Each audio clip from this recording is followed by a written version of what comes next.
अब क्यों बेचा करते थे? ये चावल की खेती में बहुत जरूरी है, इसलिए बेचा करते थे। तो हड़प्पा और मोहनजोदड़ो, तो मतलब मोहनजोदड़ो मतलब ऋतिक रोशन ने वो बेचा था, इसका मतलब कि तब भी कृषि होती थी, तब भी चावल की खेती होती थी। इसका मतलब कृषि है वो हड़प्पा व मोहनजोदड़ो के समय से भी पहले की है। आया समझ में? तो ये है हड़प्पा व मोहनजोदड़ो के समय की इसका तक का तो इतिहास मिल गया है। इसके पहले भी अथर्ववेद जो अपना है, अथर्ववेद, जिसमें सभी प्रकार की मेडिसिनल मतलब कि मेडिसिनल क्रॉप्स, ये औषधीय पौधों के बारे में इसका वर्णन किया गया है। तो अथर्ववेद, अथर्ववेद में वर्णन, अथर्ववेद में वर्णन किया गया है बहुत सारी ऐसी फसलें, जैसे कि आपने तुलसी देखी होगी। तुलसी का वर्णन अथर्ववेद में सबसे पहले किया गया है, क्योंकि तुलसी सबसे ज्यादा औषधीय पौधा होता है, उसमें बहुत सारे औषधीय लक्षण होते हैं, इसलिए अथर्ववेद में तुलसी का वर्णन सबसे पहले किया गया है। मतलब कि तुलसी की खेती उस जमाने में होती थी, तभी उससे औषधियां बनाया करते थे, तभी उससे दवाइयां बनाया करते थे। इसका मतलब कि अथर्ववेद तो ये हड़प्पा और मोहनजोदड़ो से भी पहले का था। आया समझ में? अथर्ववेद, वेद तो कहते हैं जो अपने चारों वेद हैं, ऋग्वेद, सामवेद, अथर्ववेद और अथर्ववेद, सामवेद, ऋग्वेद और यजुर्वेद, ये चारों जो वेद हैं वो वेद कहते हैं कि पृथ्वी के निर्माण से पहले, पृथ्वी के निर्माण से पहले के वेद हैं। देख लो, तो मतलब कि ये कहना क्या चाहता है ये शब्द, कि जो भारतीय कृषि का इतिहास है वो धरती के निर्माण से भी पूर्व, धरती के निर्माण से भी पूर्व का है इतिहास। कितनी बड़ी बात होगी, ठीक है? ये आ गया हड़प्पा व मोहनजोदड़ो, अथर्ववेद में वर्णन किया गया है।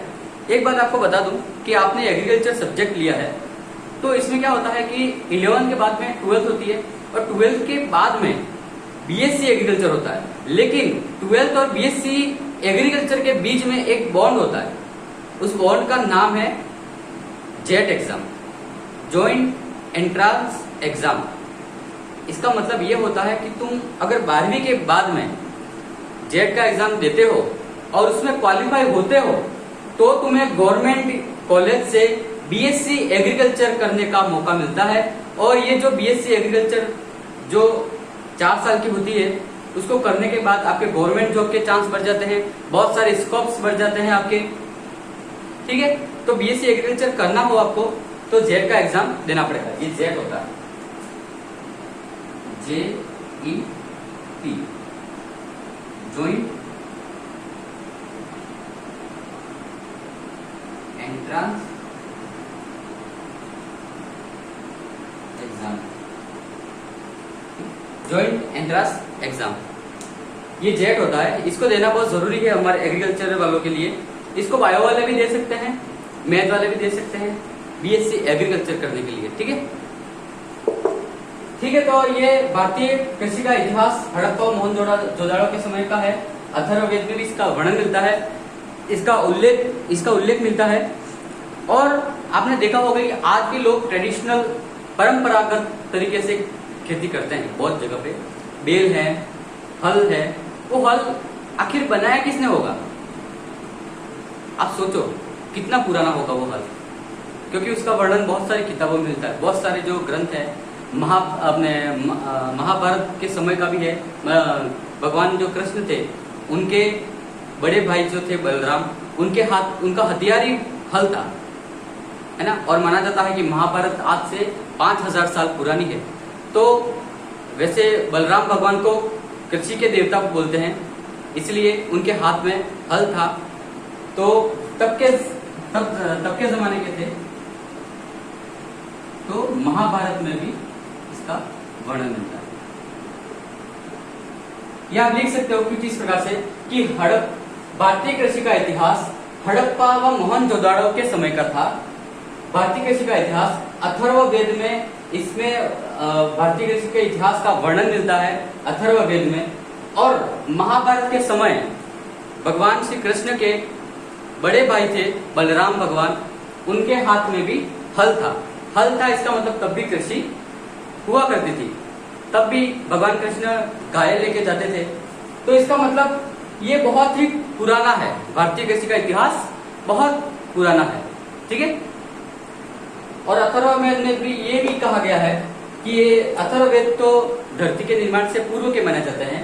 तो इसका मतलब कि भारतीय कृषि जो है, भारतीय कृषि क्या विश्व में जितनी भी कृषि है वो पहले जमीन जब बनी उससे पहले की थी। ठीक है। तो ये इसका भारतीय कृषि का थोड़ा सा हमने देखा, भारतीय कृषि का इतिहास क्या है। ठीक है। इतिहास के बारे में हमने ये थोड़ी बहुत बातें की है, आगे देख लेते हैं हम थोड़ा सा।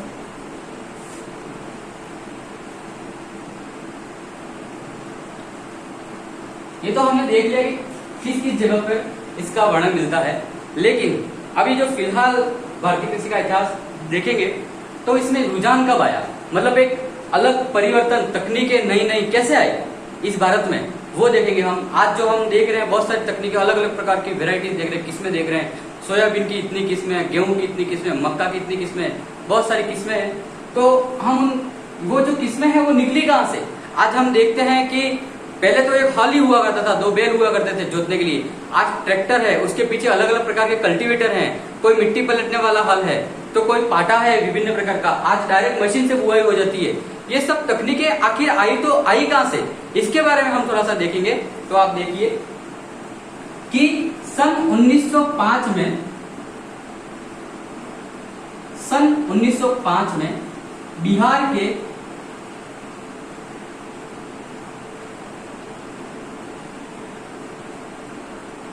बिहार के दरभंगा जिले में गंडक नदी के किनारे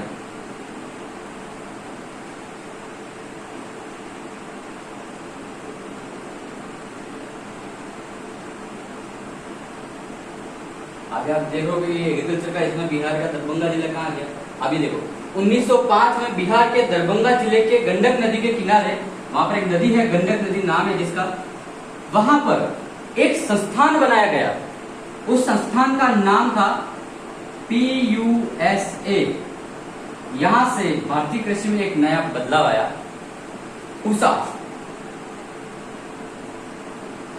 पूसा नाम के संस्थान का वहां पर स्थापना की गई। वहां पर इसका पूरा नाम है हिप्स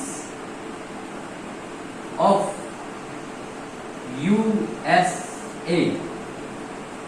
हिप्स ऑफ USA को शॉर्ट में कहा गया पूसा। अब ये पूसा का निर्माण करने का क्या उद्देश्य था, वहां पर क्यों उसकी स्थापना की गई, ऐसा क्या हुआ कि स्थापना करनी पड़ी? तो सन 1968 में हरित क्रांति का सूत्रपात हुआ भारत में। वहां पर डॉक्टर MS स्वामीनाथन ने हरित क्रांति का सूत्रपात कर दिया था। तो 1905 में 1868 में 66-67-68 में भारत में जो हरित क्रांति है उसकी शुरुआत हो चुकी थी। तो इसके बाद में 1905 में लगभग 30-40 साल बाद में 1905 में बिहार के दरभंगा जिले की गंडक नदी के किनारे पूसा हिप्स ऑफ USA का निर्माण किया गया।